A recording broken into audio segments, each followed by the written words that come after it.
definitely officers who face the situation understand what is appropriate. Yeah, he can give, that's why I say he will even help himself and help the system by giving these remarks. Some of the remarks he made are actually already noted by officers, and they are making the case in appropriate quarters without, causing unnecessary public sentiment and attention. Anybody can think that war is like film, but being in the front itself is a different ball game. And like I said, running down whatever is in place at the moment is not always the best approach. You mentioned earlier in the introducing that this is not the first time one is confronting this situation. I want to recall that a similar statement was made by the President, Vice President, sometimes was it 2014 or thereabout. Very similar in the sense that he said that the Boko Harams were more motivated than the Nigerian Armed Forces. Officially I had to respond to that.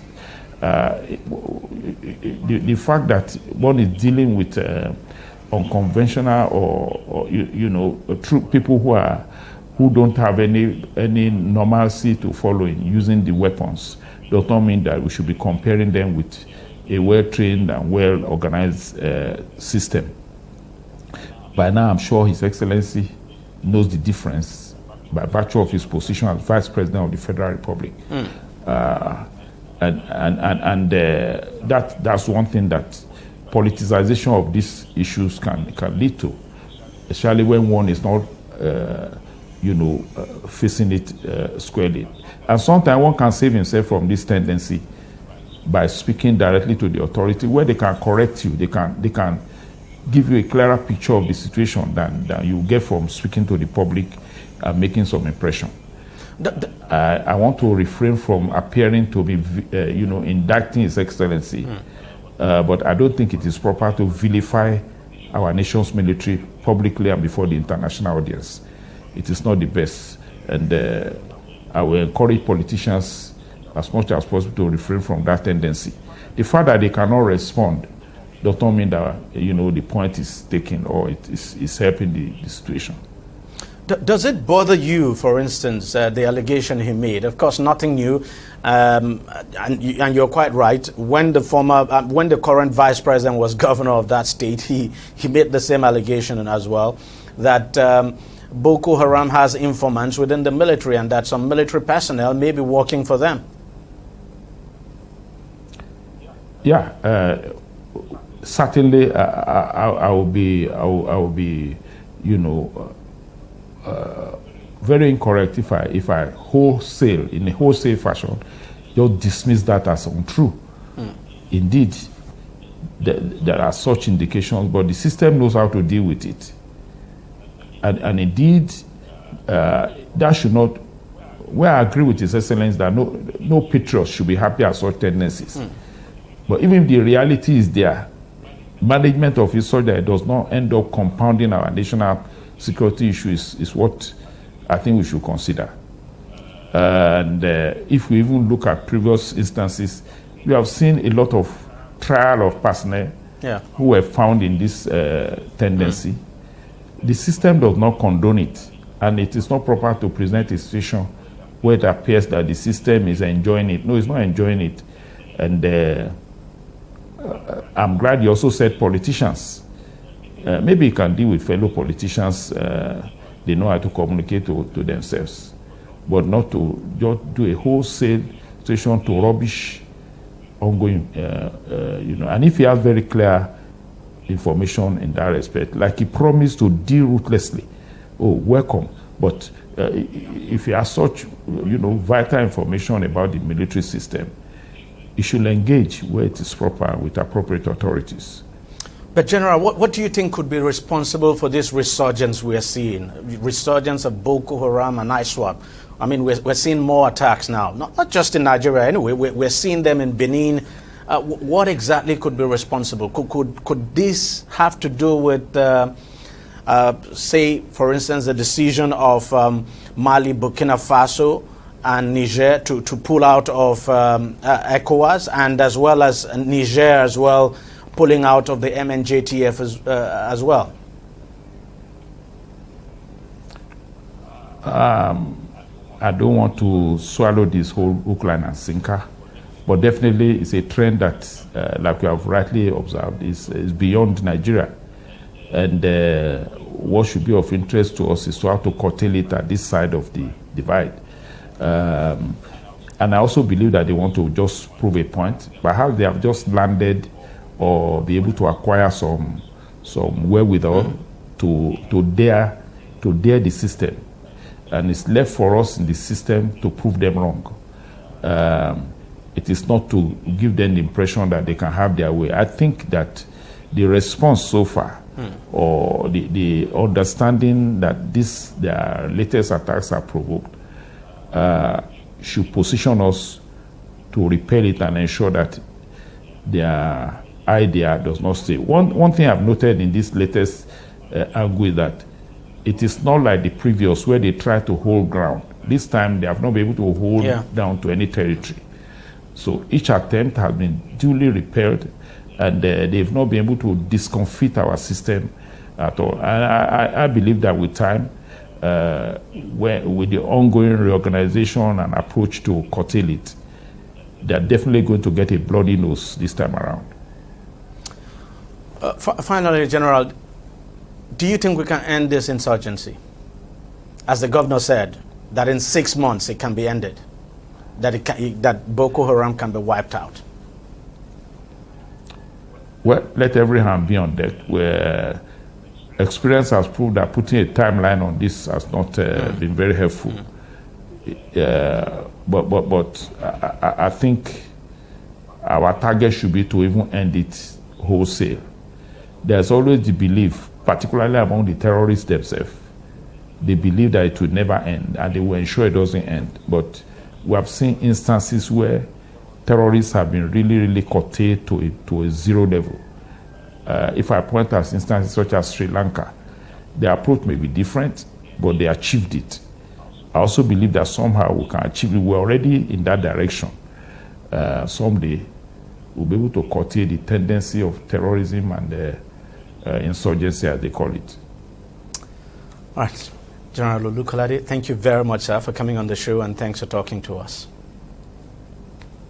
Thank you for this privilege, and I wish you all the best in this station. Thank you very much, sir. I will take a short break and we'll be right back. Stay with us, don't go away. Opinions are free, facts are sacred, but truth is universal. How, in practical terms, can we, for instance, de-escalate the tension? President must see himself as the President of the Federal Republic. We know where the enemy is. 3 places. The Lake Chad Basin, the border area between Nigeria and Cameroon, and then the Sambisa Forest. On TV360, we give you a complete dose of everything. Opinion, facts, and undiluted truth. I hardly believe what politicians say in this part of the world. A new Nigeria is possible, a future is possible. We delve into the issues, dissect it so that you can understand it, use it to take action. I don't think there's any need for any governor to look for grant for ranching. TV360, dissecting the issues. Welcome back. Now, amid talks of a coalition ahead of the 2027 elections, the Senate caucus of the main opposition People's Democratic Party has asked that the party actually lead any coalition to face the ruling All Progressives Congress APC. Speaking at a meeting in Abuja, Minority Leader of the Senate and Chairman of the caucus, Abba Moro, said the PDP is best positioned to spearhead a coalition capable of strengthening democratic governance in Nigeria. According to Moro, the PDP, as the largest opposition party in the country, has the structure and capacity to accommodate and coordinate such efforts. While addressing concerns over the PDP's internal wrangling, the caucus dismissed claims that the party is on the verge of collapse, noting that other parties, including the ruling APC, are facing similar internal issues. They also warned against efforts to weaken opposition forces, arguing that a healthy democracy requires strong opposition to hold the ruling party accountable. The senators urged party members to stay committed and united, expressing optimism that the PDP will emerge stronger and more formidable. Moro's comment now comes as the PDP's presidential candidate in the 2023 elections, Atiku Abubakar, explores the option of a merger with other parties. However, governors on the platform of the PDP have firmly rejected merger talks. Joining me now to discuss this further is the immediate past zonal secretary southwest of the PDP, Rahman Owokoniro. He joins us from Ibadan. Thank you very much for coming on the show. Let me start by asking your position on this. Are you in support of a coalition or a merger as being canvassed by Atiku Abubakar? Because earlier we saw the League of Northern Democrats. I'm sure you must be aware of that body, where you have Atiku and some other political leaders also from the north and the south, appointing Amechi and Lieli Moke to, come up with a plan as to whether whether there will be a merger or the adoption of a political party as that coalition. But where do you stand on this? Merger or coalition? Well, my party, the PDP, has taken a position on this subject matter. And our position is that we as a party, we have a very strong institutional arrangement and better organized, and we are willing to work with other parties in a coalition arrangement to fight and defeat the ruling party. So the idea of dismantling what we have in place to now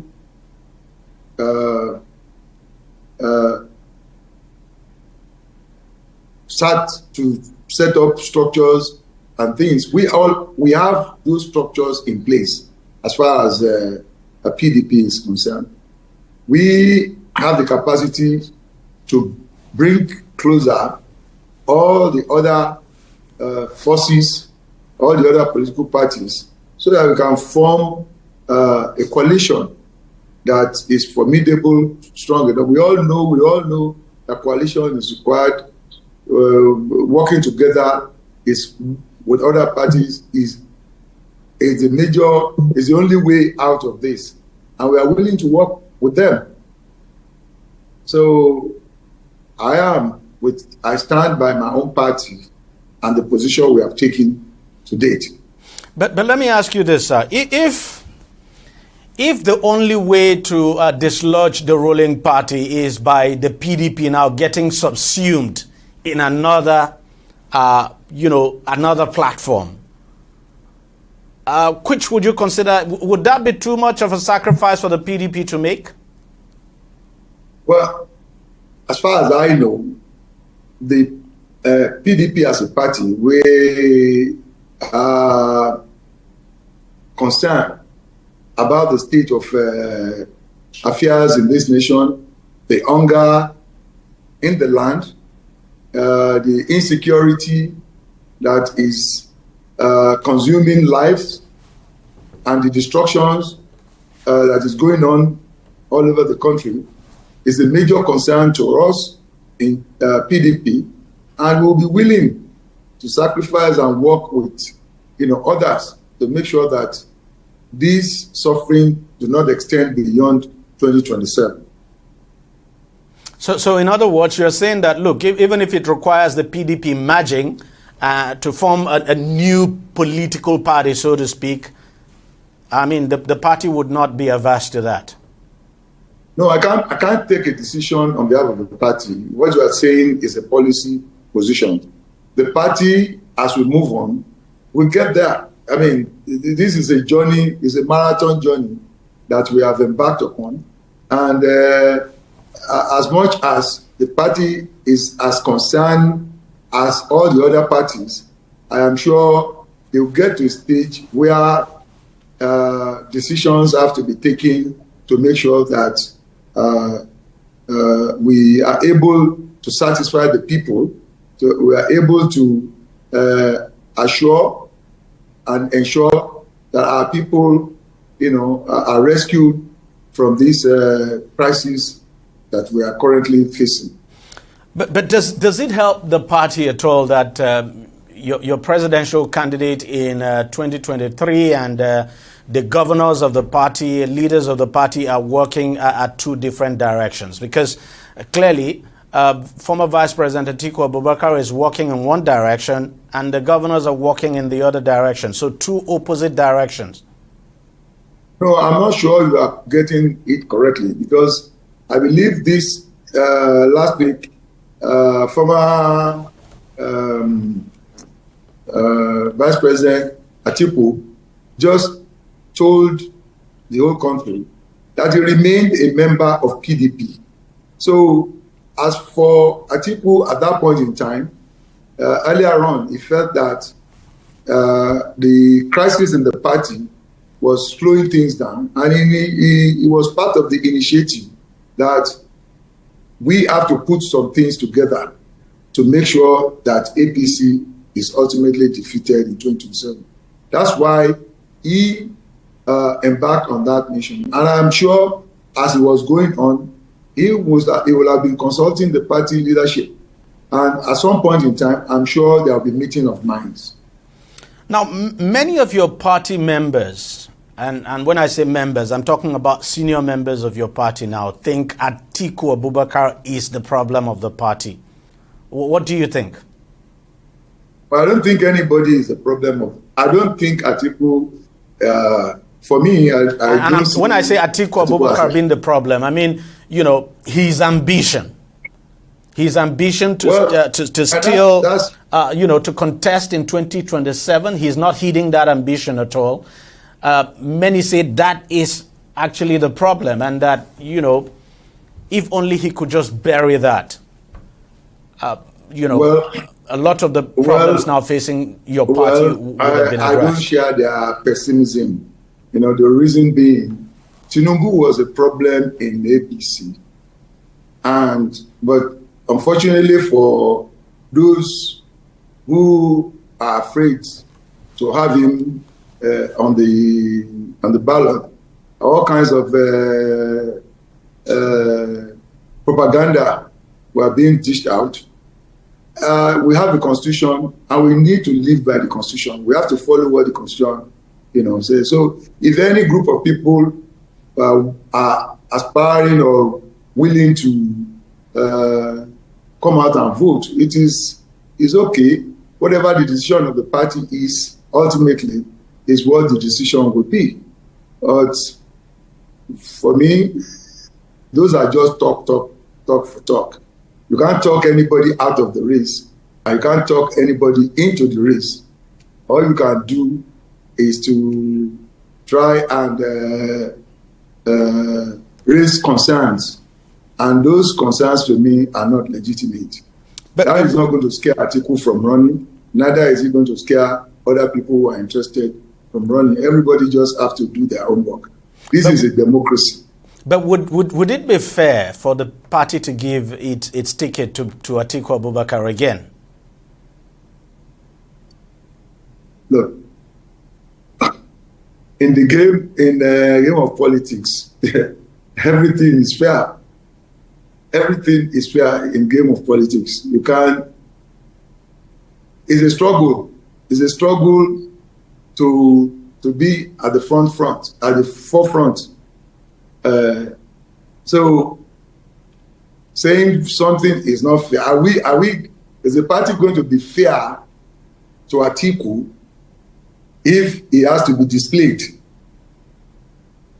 So if you are talking about fairness to the party, but don't you think the party has been fair? Don't you think the party has been fair enough to him?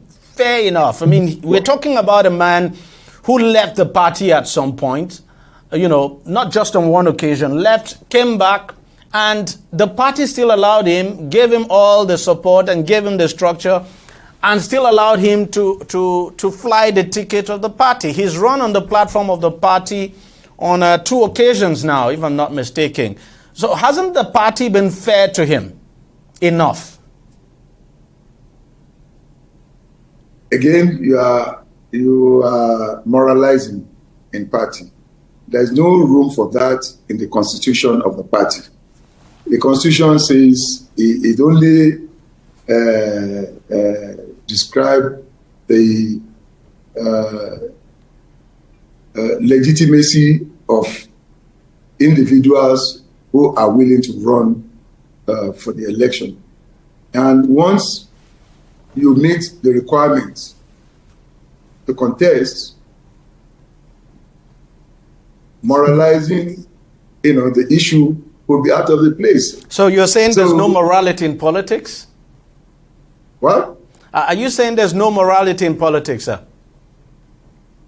Well, I'm not saying there's no morality in politics. I'm just saying that there are fundamental rights, and those rights have to be observed. If what you are saying is to be followed, the party might as well just sit down and disqualify the individual. That, hey, enough is enough. Don't come again. This won't be a subject for discussion here.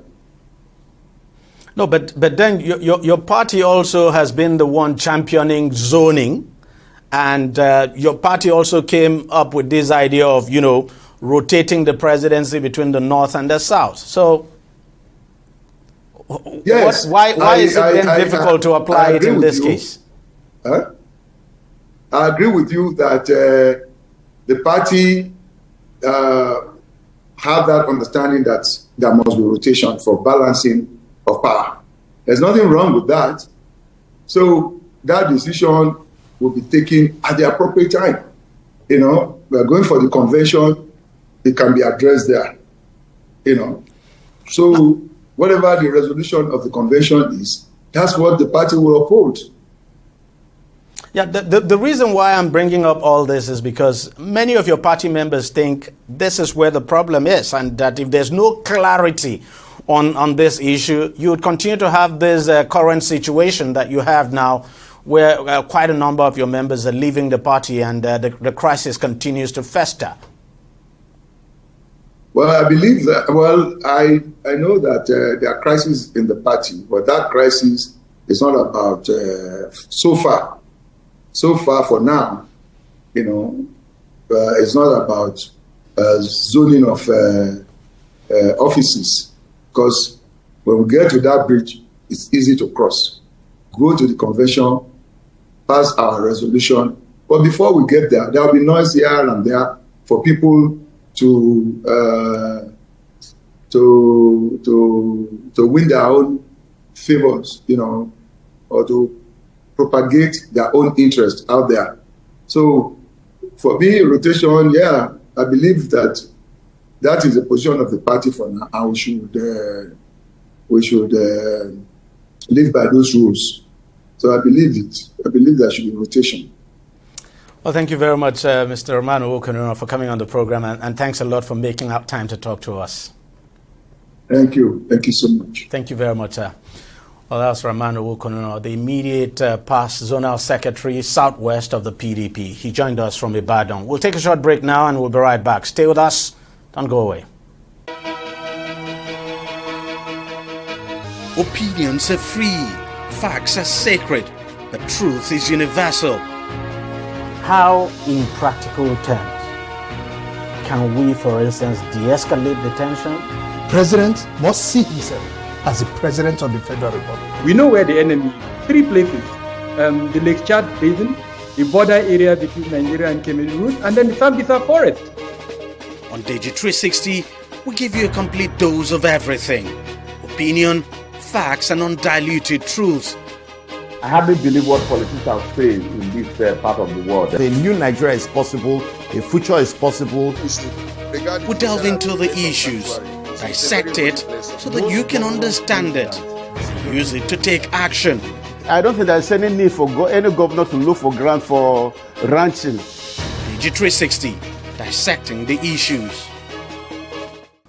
Welcome back. Now, with ongoing talks ahead of the 2027 elections, President Bola Tinubu has said that the growing popularity of the ruling All Progressives Congress across the country is a reflection of its achievements in less than 2 years in office. The president made this known at the APC Renewed Hope Agenda Now Summit, which brought together key figures within the party, including the National Working Committee, members of the National Assembly, and governors from the Progressives Governors Forum. At the summit, the party leadership assessed progress made under the current administration, addressed national challenges, and strategized ahead of the 2027 general elections. Now, one of the key highlights of the event was the unanimous endorsement of President Tinubu by all the 22 APC governors now as the party's sole presidential candidate for the 2027 elections, in a major show of solidarity and confidence in his leadership. While addressing the recent wave of defections from other political parties into the APC, President Tinubu said such movements reflect the democratic rights of Nigerians to associate freely and choose their political affiliations. He however assured Nigerians now that the country will not slip into a one-party state. Joining me now to discuss this further is the National Publicity Secretary of the APC, Felix Moka. Mr. Moka, thank you very much for coming on the program. So let's take it off from the issue of the country slipping into a one-party state as, you know, a concern, of course, raised by the opposition. And you have the president, of course, addressing it. And the president said, look, people are free to move, that you just can't stop them. But how would you address this concern by the opposition that, you know, the fact that quite a lot of politicians are gravitating, defecting to the All Progressives Congress could literally mean the country might be slipping into a one-party state? No, that is not a legitimate concern at all. The country is not sliding into a one-party state. We're not. What we're witnessing is democracy in action. You know, individuals, political actors, making informed choices about what platform to affiliate with. You know, we happen to be, you know, I think the beneficiary, if you will, of the exercise of this choice. You know, people are choosing to join our party more than those who are choosing to leave our party. And that is normal. You know, you cannot erect fences and erect walls or gates to keep people out of a political party. A political party, you know, by definition, is an association where people come together, you know, voluntarily and exit voluntarily. So when people who are in the opposition parties decide to join us, that shouldn't raise any specter of, you know, a one-party state. You know, let me remind us that there was a time in the history of this country when PDP governed. And when they governed this country with nearly 30 governors across, you know, the states. At that time, I don't recall that there was any hue and cry about the country, you know, slipping or sliding into a one-party state. How come APC, we only just recently made 22 governors with the joining of the Delta State governor? Before that, we were 21. Nowhere near PDP's 32 governors when we all were here singing, you know, that our democracy was flourishing. So look, you know, this is double standards. We can't, the opposition cannot be going about recruiting and mobilizing people to join their ranks and then be, criticizing the APC for receiving, you know, people who decide to, who choose voluntarily to join us. You know, that's unacceptable. Anyway, and I know it might soon be 23 governors for you. Consider, I mean, if the comments of the Akwa Ibom State governor is anything to go by. But I want you to respond to, you know, some of these statements now from the opposition. And I believe you must have heard that one of the reasons why you have this movement to your party is that some of these governors or some of these people who are coming to your party are just seeking some kind of soft landing, like in the case of the Delta State governor, for instance, allegations, of course, that the whole reason is just because the former governor was looking for some kind of, to get the EFCC off his back, and that your party probably had promised some of them that if they came to the APC, any case at all they have with the EFCC would be swept under the carpet. That's unfounded, idle talk. You see, when people don't have anything, significant to say, they begin to conjure up things that don't exist. You see, people can say what they want. The opposition members can say what it is they like, but it doesn't cut it. And I don't think Nigerians are paying attention to that. This government has taken a very firm position and policy against corruption. There are people, governors even, or former governors of, APC, who have had to occasion to answer to, invitations or allegations, from the EFCC. Now, look, that is completely unfounded. Nobody's joining APC because they're looking for soft landing or because they're looking for a safe haven. They join APC because they choose to join APC. And they're joining APC for two major reasons. One is that they obviously believe that this president is on the right track, that the president's, reform, are leading the country to where Nigeria needs to go. That is one. Implicit confidence in the reforms of this president and his leadership. The second trend is the fact that the PDP itself has, completely shot itself in the foot by its inability to manage its own internal affairs. That is the reason for the drift. And it's so funny that the ones who are leading this argument, the likes of Atiku Abubakar, were the architects of the internal, dysfunction that is rocking the PDP, which is the reason people are leaving. Because look, politicians join parties because they desire to compete for power.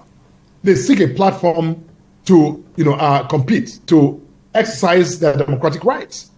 When the party like the PDP loses its capacity to offer a safe, sensible platform to engage, you don't expect people to stay there and stagnate. They will move, and that's what you're saying. So we are not responsible for what is happening.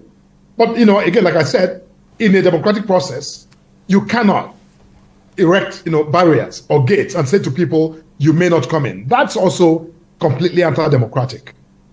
I'm just wondering if your party would be able to manage this huge number, the deluge coming into your party, and some of them coming, of course, there are issues in their local party. Take, for instance, Delta State, where, whether we like it or not, there is a contention over, the leadership of the party in that state. The governor, of course, at some point had to come out to openly say he is now the leader of the APC in the state. But you also have the former deputy Senate president there. You have this contention. I'm just wondering how your party would manage this. And now you're expecting the governor of Akwa Ibom State to come in as well, and then you have the Senate president from that state. How would your party manage this to ensure it doesn't degenerate into a crisis that you'd find difficult to manage? No, it will not degenerate. And there's nothing complicated about the scenarios that you refer to, whether it's in Delta or in Akwa Ibom. There's no complication. There's a sitting governor who today has joined our party. Now, everyone in our party, from the president to the leaders of the party in the state, have welcomed the governor into our party. Now, APC has evolved very strong systems for mediating anything, conflicts, or mediating competing interests, whatever it may be. We have evolved systems to do that. And which is why people have confidence in the party, why they're willing to abandon their old party and to join us. So the situation in Delta, which is my state, by the way, I can tell you for free that, yes, as you would expect, you will have people who are anxious, who are not sure. Any system of, coming together, whether it's, a personal marriage or, a political marriage or, anything similar, people are bound to, be anxious. But anxiety is not, a negative necessarily. It just means that people then put their concerns on the table, discuss them, and then work out, some understanding that allows the integration to happen, like we're witnessing in Delta. And I bet that if the governor of Akwa Ibom State makes that decision to join our party, the same thing will happen. They will come in. Yes, you will find areas where there are initial, tensions and anxieties, but at the core, both the old members and the incoming members will, sit down at the table and work out whatever areas of, uncertainties there may be. That is how a political party is supposed to function. Nobody has promised, any sort of, just hitch-free, that smooth integration. You have to work for it. Anywhere two people are gathered, you must work to reach compromise and to reach understanding. We, I think, have demonstrated that capacity. The opposition have not, and I think that's why they appear to be having, challenges. Now, so many parties, so many opposition parties are blaming your party and blaming the government for the crisis they are contending with. You must have heard the presidential candidate of the Labour Party, Peter Obi, recently blaming the government, your party as well, for being responsible for the crisis in the Labour Party. What would be your reaction to that? You see, look, DG, that's just utterly ridiculous, quite frankly. I mean, for Peter Obi to take the microphone and suggest that the APC is responsible for the problem in his party, this is an individual who, even without anyone caring, will tell you every day that he is, able and capable of governing Nigeria, a country of nearly 300 million people, with all of our, multi-complex, our complexities, to put it, mildly. He says he has the capacity to govern the country. But this same individual, Peter Obi, does not have the capacity to fix a problem in his little party. And that's sorry to interject, and that's what he said, that the reason why he's not been able to address it is because this whole thing is orchestrated by the government, by your party. Deji, I think that I've heard this commentary enough, and I think that it's time for some of our colleagues in the media to begin to demand. I don't want to say proof, because then you think, oh, we're not in court. They should begin to demand some, basis for these claims. Because you see, a bad workman can blame the tools all he wants, but he needs sometimes to go back to actually worry about his capacity and his competencies. Because it's easy, it's very cheap to say, look, we can't fix the problem because the APC is doing something. What are we doing? How are we doing it? We are not doing anything. These guys are just dysfunctional. They are utterly, they proved incapable of solving their own internal affairs. And how do you then convince Nigerians that you cannot fix the problems in your small party, but you can govern Nigeria? So, now imagine a situation where some of these characters, are assuming they ended up, finding themselves governing anything. How many excuses are you going to make when things go wrong? Who are you going to blame when things go wrong? You see, look, the PDP was a ruling party. In the PDP today, you still have the former Vice President, Atiku Abubakar. Sure. And you have governors who are sitting governors and former governors who are members of that party. Now, if you suggest that APC, a political party, is doing something that has completely constrained all of these eminent Nigerians who are in these parties, all of these, heavy weights who are in these parties, that the APC has somehow managed to confound them and cripple them, made them incapable of actually, extricating themselves from this mess, then in that case, they are not as big as you might think.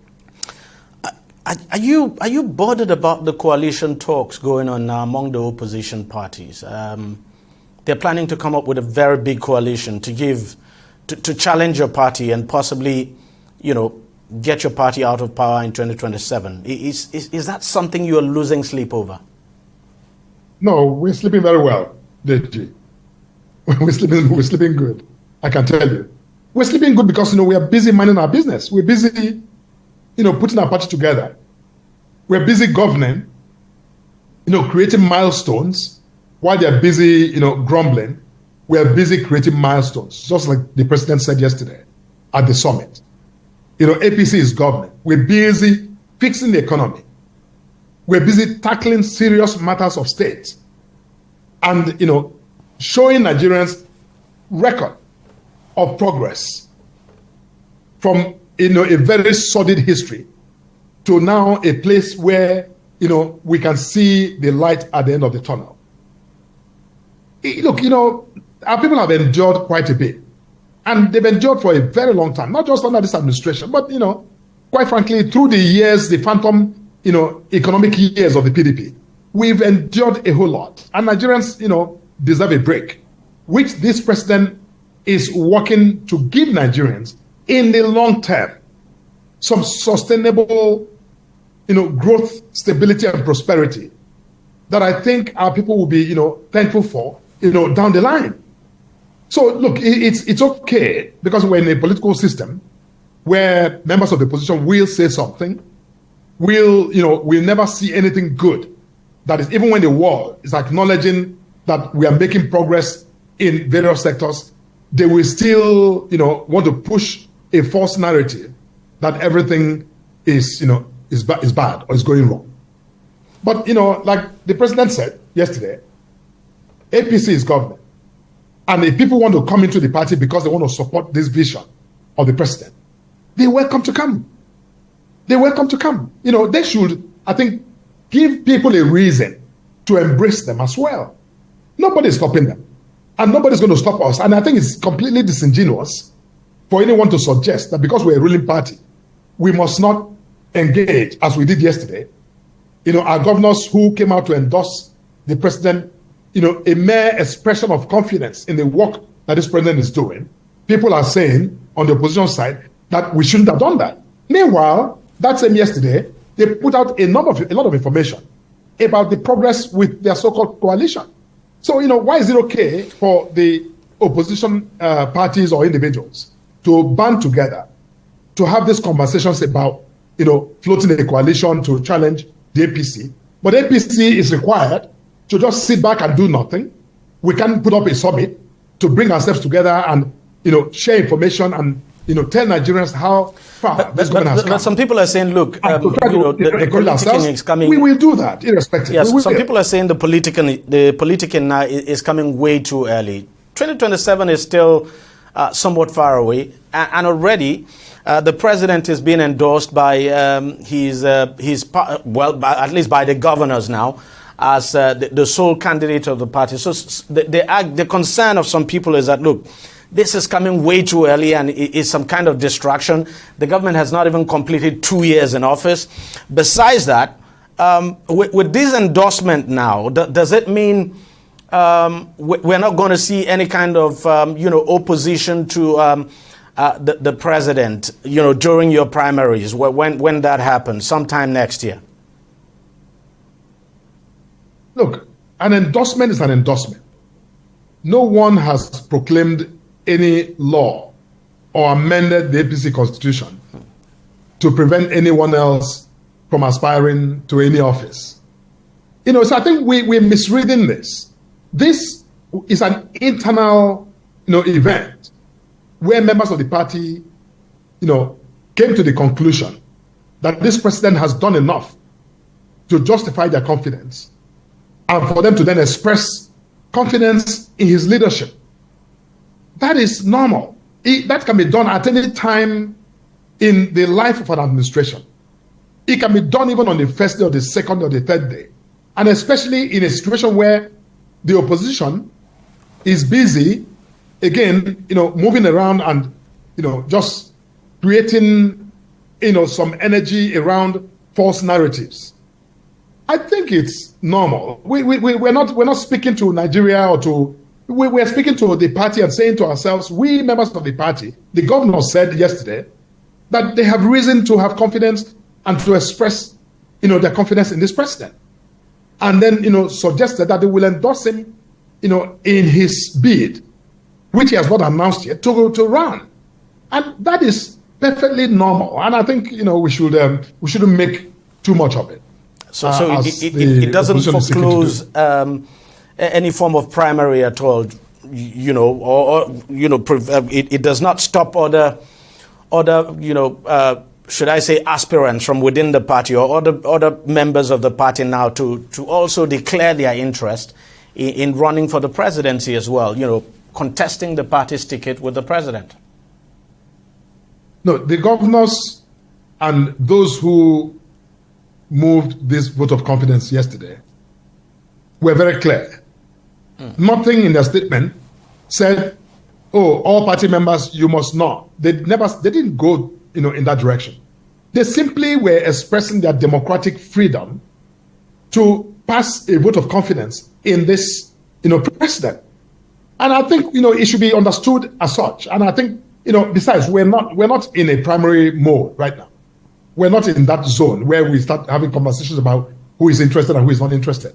All the governors did yesterday, and I think the National Assembly leadership as well, and even the National Working Committee of our party, we all expressed, confidence in this president.